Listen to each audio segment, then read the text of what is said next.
la rentrée universitaire en 1962 a été quelque chose d'extrêmement étrange, d'extrêmement confus, brouillon, et en même temps d'une ambiance euphorique qui faisait que, à la limite, le travail scientifique universitaire proprement dit devenait presque secondaire. Il y avait une adhésion générale pour un effort de construction, de reconstruction qui gagnait l'université. À l'époque, c'était l'époque où un petit peu le socialisme, la simplicité, où tous les gens doivent se considérer un petit peu comme égaux. Et on estimait que par conséquent, la relation avec le professeur était tout à fait différente de celle que j'avais à Toulouse. À Toulouse, le professeur était très lointain, il fallait prendre rendez-vous pour le rencontrer, etc. Alors que là, on pouvait très facilement accéder au professeur. Les étudiants venaient nous voir, discuter, etc. Donc c'était une autre approche, une autre vision des relations enseignants-enseignés.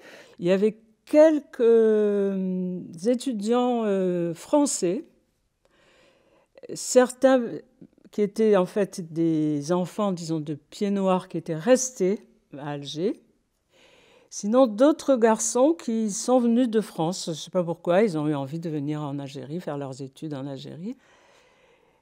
Quant aux professeurs, la plupart étaient des coopérants. Et il y avait quand même parmi les enseignants certains Algériens, mais qui étaient des assistants de ces professeurs. Ce n'est que beaucoup plus tard que j'ai eu des professeurs algériens, disons. Et je me souviens avoir eu un encadrement de très grande qualité, parce que nous avions eu comme assistants, maîtres assistants, des générations entières de normaliens qui venaient d'Urne, de Saint-Cloud.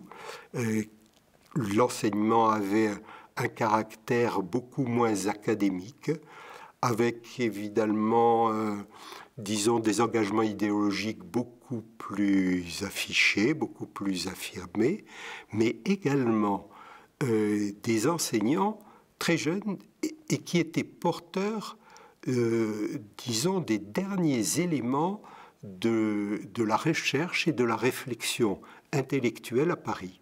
Les premières années, d'abord la licence que moi-même j'ai passée, les programmes étaient indexés sur la Sorbonne. Et donc c'était des professeurs de la Sorbonne qui venaient en fin d'année nous faire passer les examens. Et d'ailleurs, toutes mes études de licence étaient à l'époque reconnues comme équivalentes à une licence faite en France. Donc mon diplôme de licence était un diplôme français. Et même mon diplôme de DEA était un diplôme français. Et lorsque j'ai passé ma thèse, je l'ai soutenue en France. Donc j'ai une thèse française, parce que les personnes qui étaient en Algérie n'avaient pas le niveau académique qui leur permettait de diriger des thèses. Très vite s'est posé le problème de l'adaptation de l'enseignement du français à la réalité algérienne.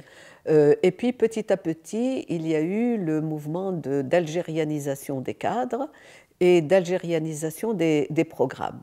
Alors ça s'est manifesté par l'introduction en littérature comparée, par exemple, de textes de langue arabe, de littérature arabe, par une importance grandissante donnée à la littérature maghrébine de langue française, qui était considérée donc comme étant à la jonction des deux langues et des deux civilisations.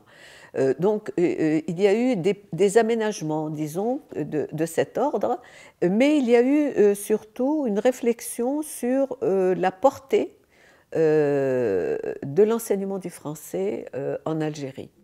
L'enseignement français était quasiment obligatoire parce qu'il n'y avait pas d'enseignants arabisants suffisamment formés. Et surtout, le recrutement d'étudiants que l'on avait à cette époque-là n'était pas encore suffisamment arabisé pour pouvoir suivre un cursus entièrement en arabe. Ça a pu se faire par la suite, mais en fait pour des disciplines, disons, de sciences humaines, mais les sciences dites dures ont continué d'être enseignées en français pendant longtemps, et peut-être même encore actuellement, je crois. Et donc on avait commencé à créer une section arabisée à la faculté de droit en 1967.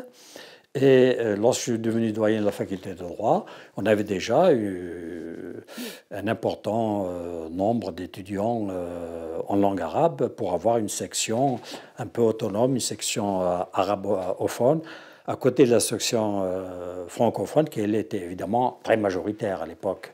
Les étudiants francophones représentaient les 3/4, alors que les étudiants de langue arabe ne représentaient même moins d'1/4 des étudiants à la faculté de droit.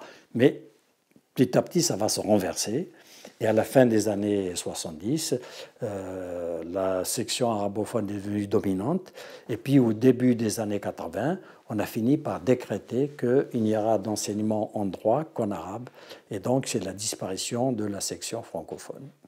Alors, on avait une expérience intéressante à Alger, quand j'ai été assistant à la faculté de droit, c'est qu'on avait beaucoup d'étudiants qui étaient âgés, parce que beaucoup d'étudiants qui avaient arrêté leurs études par la grève dont je parlais tout à l'heure, la grève de 19 mai 1956, vont reprendre leurs études. Donc on avait des étudiants qui étaient lieutenants, capitaines, commandants dans la gendarmerie, dans l'armée, parce qu'ils voulaient à tout prix reprendre leurs études, parfaire leurs études, obtenir leur diplôme. Et donc c'était évidemment un public tout à fait différent du public habituel, étudiant très studieux, très sérieux, très ponctuel. Et donc c'était tout à fait intéressant, ce mélange de générations qui a duré quelques années. Et en plus, l'Algérie, voulant démocratiser l'enseignement supérieur, avait organisé des concours spéciaux d'accès pour des personnes qui avaient un certain niveau intellectuel, qui n'avaient pas passé leur bac. Et donc, on a fait plusieurs sessions comme ça, où des personnes qui avaient arrêté leurs études, soit au niveau de l'université elle-même, soit au niveau du lycée, parce qu'ils avaient arrêté en seconde, en première, etc. Et donc, on avait vraiment un effectif tout à fait intéressant sur le plan sociologique et même sur le plan politique. On a des gens qui ont été officiers, dans le maquis et tout, et ils viennent légitimer la position qu'ils occupent dans l'État algérien, directeur de ministère et tout, quelquefois ministre, ils viennent la légitimer par l'obtention d'une licence en droit, par exemple. C'est comme ça qu'on a le patron de la sécurité militaire, c'est-à-dire la police politique, hein, qui est un type absolument extrêmement intelligent, brillant, qui est le premier à avoir la mention bien en licence, et c'est pas par protection. C'est vraiment un type très fort. Donc ça crée une curieuse ambiance, mais on y rencontre aussi des gens très intéressants. Moi, j'ai eu comme étudiant, quand j'enseignais à ce moment-là l'histoire des institutions algériennes, j'avais 25 ans, un truc comme ça.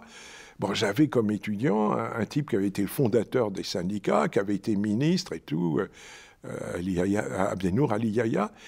C'est comme si on avait fréquenté quotidiennement Raymond Braque ou des choses comme ça. Voilà.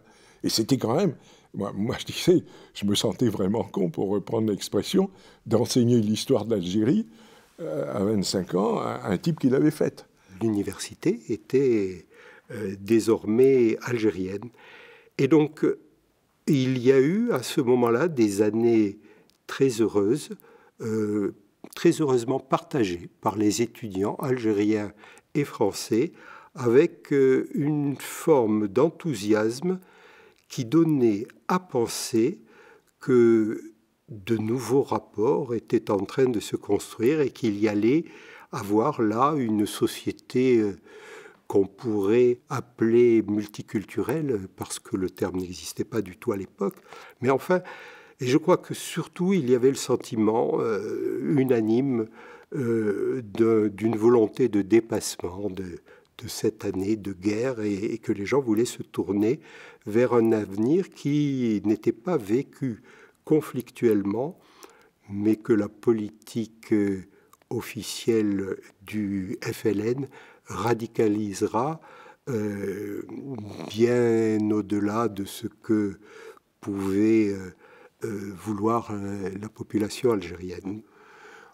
En 74-75, ça commence à se ternir, et c'est totalement fini en 82-83, même un petit peu avant, parce qu'à ce moment-là, c'est l'islamisme qui apparaît, qui va tout submerger.